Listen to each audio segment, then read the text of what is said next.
When you hear the name Vusi Cat Matlala, your mind doesn't just picture a man. It paints an empire. It paints wealth, risk, luxury, whispers of power, and shadows of controversy. Welcome back to the Dawn Edition, where we pull back the curtain on Africa's most powerful figures.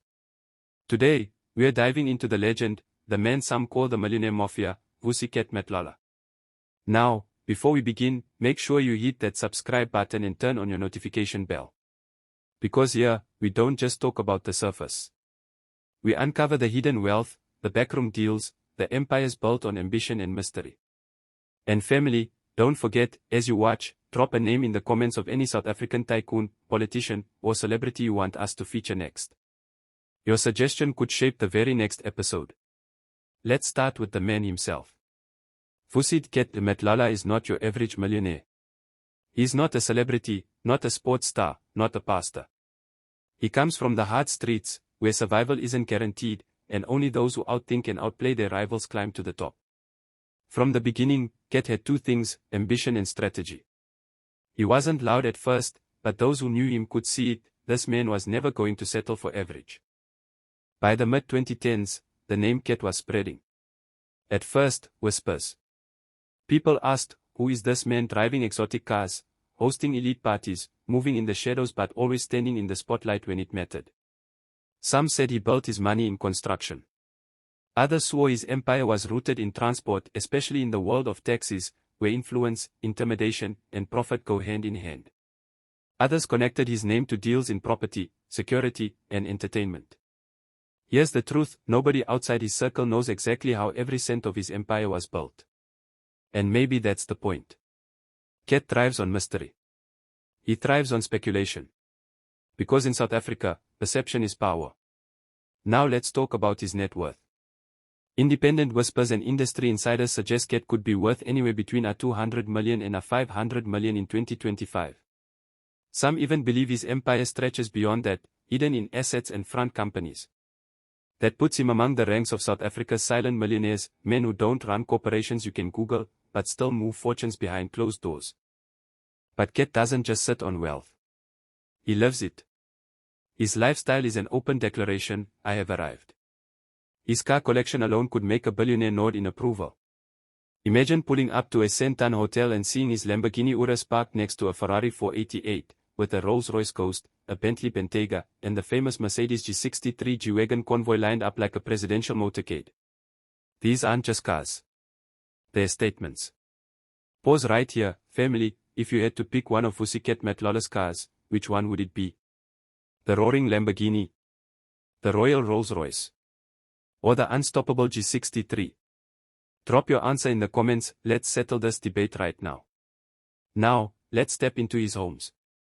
Cat owns multiple luxury properties, from sprawling estates in Pretoria to mansions in Sandton, and whispers of hideaways in Durban. These homes aren't ordinary. Think marble floors, infinity pools, private cinemas, walk-in vaults, and garages designed like showrooms. Security. Top of the line. Electric fences, surveillance, guards. When you step into Cat's world, you step into a fortress. But let's make no mistake. With great wealth in South Africa comes great controversy. Cat's name is constantly linked to the underworld millionaire stereotype. Some hail him as a hustler who beat the odds, a self-made man who turned hustle into empire. Others accuse him of connections to criminal networks, tender corruption, and intimidation. This is why people call him the Millionaire Mafia. And here's the twist, he doesn't run from the title. He embraces it. Not in words, but in presence. Every luxury car he posts, every high-end party he hosts, every public appearance with bodyguards and convoys, it's all part of the brand. Family, let me ask you something, do you think Vusi Cat Matlala is just a successful businessman enjoying his money? Or do you believe that mafia whispers are true, and his wealth comes with darker strings attached? I want your honest opinion in the comments. Now, here's something important. Cat doesn't just live for himself. His empire stretches into influence. He's not just a man with cars and cash. He's a man who can sit at a table with politicians, with business leaders, with entertainers. His presence opens doors. His phone calls make things happen. In a country where politics and business are tightly woven, men like Cat become silent power brokers. And that's what makes his story so fascinating. Because South Africa is full of millionaires. But only a few are whispered about in hushed tones. Only a few are both admired and feared. And Cat sits right in that category. Now family, let's take a step back. I want you to picture this. It's Friday night. Pretoria. The doors of a luxury club open. First, bodyguards. Then, a convoy of black G-Wagons pulls up. The crowd shifts. The music slows. And then, out steps Cat. Designer clothes, diamond-encrusted watch, a calm but commanding presence. The whispers spread, that's Cat. The Millionaire Mafia. That's the aura. That's the power. But like all empires, the question remains, will it last? Can Cat's empire survive the spotlight, the controversies, the enemies, the whispers of investigations? Or will his name one day join the long list of South African tycoons who rose fast and fell even faster? Family, you tell me. Will Vusi Cat Matlala still be a millionaire mafia 10 years from now? Or is his empire living on borrowed time? Let's debate in the comments. And remember, don't forget to subscribe. Because here on the Dawn Edition, we don't just tell stories. We uncover the untold. And when this video ends, check the top left corner of your screen, the next story is waiting for you, and trust me, you don't want to miss it. So here's where we leave it. Vusi Cat Matlala, the man, the myth, the millionaire mafia. A man whose wealth could be counted in rands, but whose power is measured in whispers, presence, and fear. His empire stretches across luxury, mystery, and influence. And whether you admire him, fear him, or question him, one thing is certain, South Africa will always remember his name.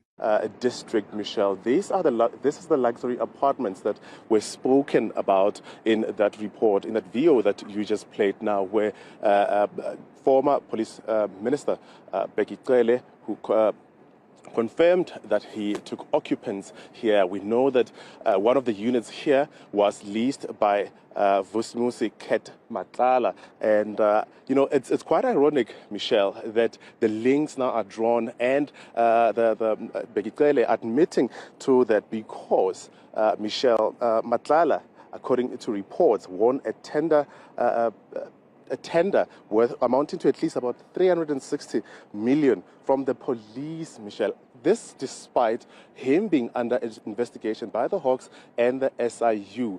The Matlala we speak about right now, Michelle, we are told that he is in prison, and the reason why he's in prison or in custody is because of an attempted murder of his former girlfriend, Michelle. So he is at the center of this explosive media briefing by the KZN Police Commissioner Nhlanhla Mkhwanazi. But perhaps let's take you back to what the investigative reporter by News 24's Jeff Weeks said about this elusive character who is Vusi Cat Matlala. And when you consider that Mkhwanazi also shared records of a payment that Matlala made to Mohotsi through Medicare 24 Tshwane district, which is the same company that won the tender, it kind of makes the quid pro quo jump out, that the cash is in exchange for the disbanding of this political killings task team, which, to be fair, has done incredible work.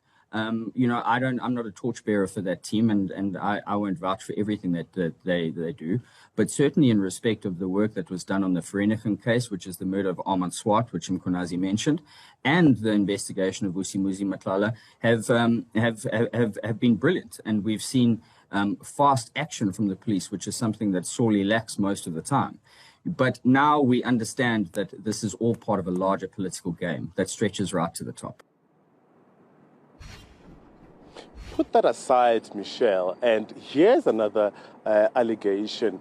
The very same Vusi Matlala, we know that his company, he's a sole director in his own company, and this company was investigated by the late Babita Deokaran, and this was in relation to the Tembisa Hospital fraudulent activities there. And we know that, Babita Deokaran has since deceased, passed away, and was assassinated for her role as a whistleblower. So it's quite ironic, and when you try connect the dots here, Michelle. But let's take you back to Sunday on what Mkhwanazi said about Matlala and his involvement in this whole alleged plot.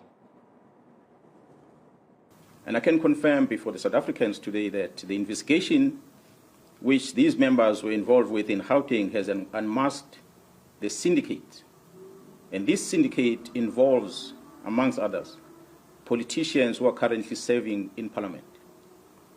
The law enforcement officers include the members of the South African Police Service, the Metro Police, and Correctional Services.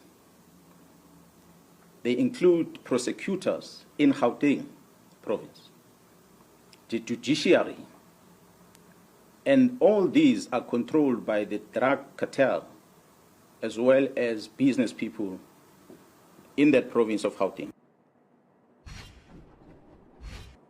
Michelle, it's going to be a very interesting week, and as this news of this plot unravels, we're still waiting to hear when President Ramaphosa touches down in South Africa what steps he'll be taking in terms of this. We know that one of those business people mentioned by Mkhwanazi on Sunday in that bite pertains to Vusi Matlala, but he's currently in prison, and he will be appearing on Friday on that attempted murder charge of his girlfriend. And this is not even to touch on the issues around tenders he secured to the tune of hundreds of millions of rands in the SAPS, despite no qualifications and allegations of fraud and collusion. Skada Mafukwane is live to us there outside that penthouse, which is at the center of allegations involving former police minister Behicele as well.